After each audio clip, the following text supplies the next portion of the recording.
Hello friends, नमस्कार, good evening. आप सभी का बहुत बहुत स्वागत है आपके अपने channel triple C wifi study पर। आइए स्टार्ट करते हैं आज की इस क्लास को। आज की इस क्लास में भी काफ़ी इम्पोर्टेंट प्रश्नों को डिस्कस करेंगे। ये सभी प्रश्न आपके होने वाले ट्रिपल सी एग्ज़ाम के लिए काफ़ी हेल्पफुल होंगे, सो आपको पूरा क्लास करना है। और आज का ये क्लास नंबर 6 है। इससे पहले 5 क्लास हम आप सभी को करा चुके हैं। अगर आपने वो क्लास नहीं देखे हैं तो उन्हें भी अवश्य देखें। तो आइए शुरू करते हैं। आज का सबसे पहला प्रश्न आपके स्क्रीन पर आ चुका है और यहाँ पर आप सबसे पूछा गया है, इंटरनेट पर प्रकाशित होने वाला पहला भारतीय समाचार पत्र कौन सा था। ठीक है, इंटरनेट पर प्रकाशित होने वाला पहला भारतीय समाचार पत्र कौन सा था। दैनिक जागरण, अमर उजाला, द हिंदू, दैनिक भास्कर। आज की इस क्लास में काफ़ी इम्पोर्टेंट प्रश्नों को डिस्कस किया गया है। पूरी क्लास आप सबको करना है क्योंकि ये सभी क्वेश्चन आपके ट्रिपल सी एग्जाम के लिए मोस्ट इम्पॉर्टेंट हैं। इंटरनेट पर प्रकाशित होने वाला पहला भारतीय समाचार पत्र कौन सा था। क्या होगा इसका राइट आंसर? आप सभी को जल्दी से कमेंट बॉक्स में आंसर लिखना है। इसका सही जवाब हो जाएगा ऑप्शन नंबर सी। ठीक है, द हिंदू याद रखना है। द हिंदू इंटरनेट पर प्रकाशित होने वाला पहला भारतीय समाचार पत्र है।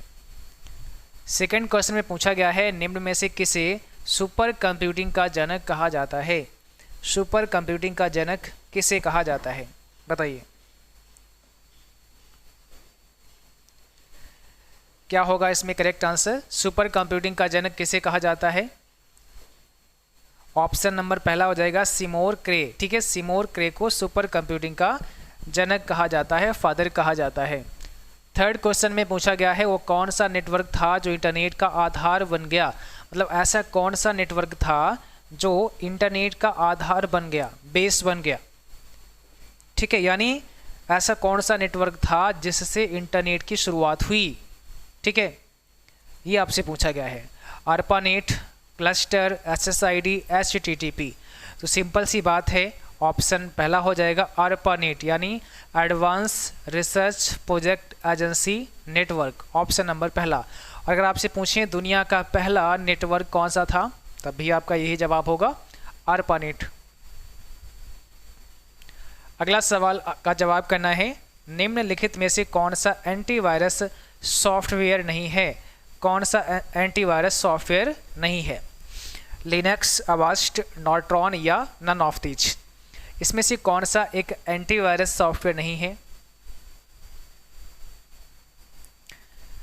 देखिए यहाँ पर अगर आप लिनक्स को देखेंगे तो एक ऑपरेटिंग सिस्टम है, एक ओएस है, ये आपका एंटीवायरस नहीं है। बाकी अवास्ट और नॉर्ट्रॉन एंटीवायरस हैं। ऑप्शन पहला यहाँ पे करेक्ट होगा। लिनक्स क्या है?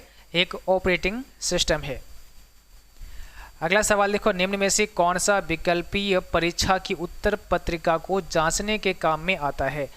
कौन सा ऐसा है जो विकल्पीय परीक्षा की उत्तर पुस्तिका को जांचने के काम में आता है। यानी ऑब्जेक्टिव जो क्वेश्चन होते हैं इसको जांचने के काम में कौन सा आता है। OCR, OMR, MICR या MCR।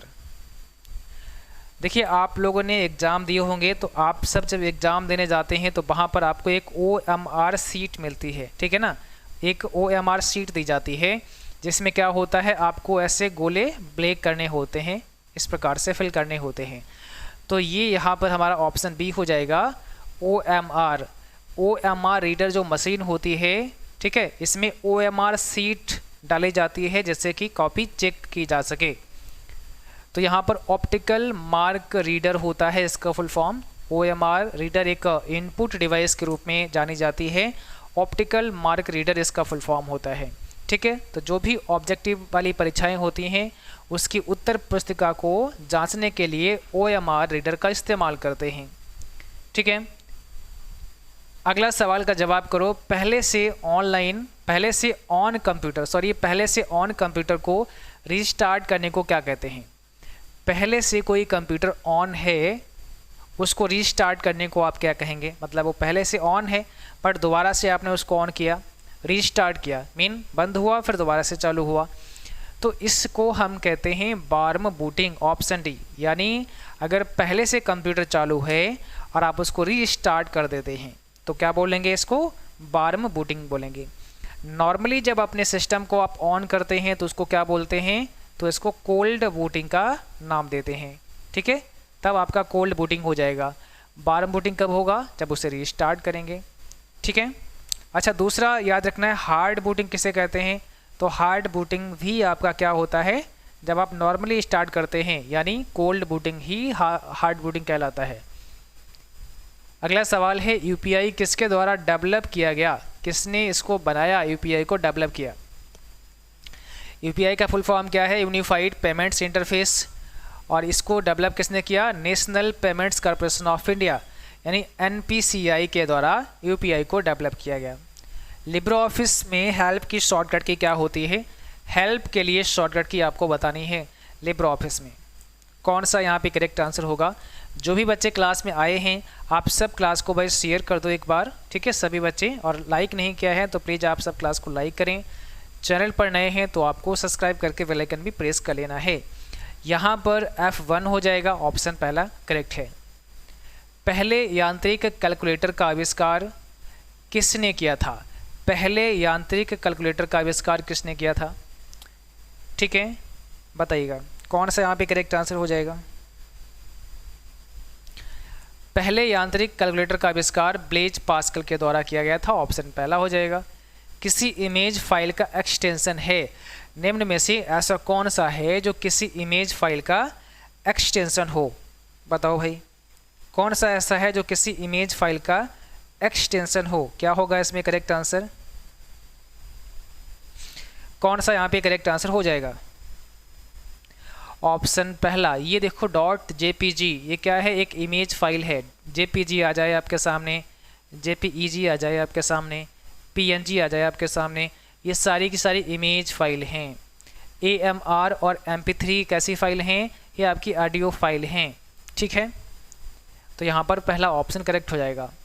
C2C का उदाहरण कौन सा है इसमें से, C2C का उदाहरण कौन सा है, कौन सा इसमें एग्जाम्पल है C2C का, यानी कस्टमर टू कस्टमर का कौन सा एग्जाम्पल है, तो यहाँ पे क्या बोलोगे, Amazon.com होगा, नहीं होगा, Facebook.com भी नहीं होगा, Microsoft.com भी नहीं होगा, तो यहाँ C2C में कौन सा आता है, आपका eBay.com आता है।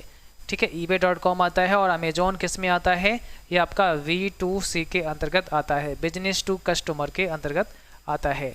फेसबुक एक सोशल साइट है, आपको पता है। साइबर स्पेस शब्द किसने निर्मित किया, ये भी बहुत इंपॉर्टेंट सवाल है, याद रखना है। साइबर स्पेस की बात हो रही है यहाँ पे, ठीक है। साइबर स्पेस शब्द जो है वो किसने निर्मित किया, या साइबर स्पेस शब्द सबसे पहले किसने बताया, किसने बोला, ऐसा भी बोल सकते हैं। तो क्या होगा इसमें करेक्ट आंसर, ऑप्शन सी हो जाएगा, विलियम गिब्सन। सबसे पहले साइबर स्पेस शब्द का इस्तेमाल किया या इसको बोला या निर्मित किया कह सकते हैं, किसने, William Gibson. Option C correct होगा। अगला सवाल है ट्री टोपोलॉजी में रूट नोड से जोड़ने वाली अन्य नोड को क्या कहते हैं। ट्री टोपोलॉजी में रूट नोड से जोड़ने वाली अन्य नोड को क्या कहते हैं।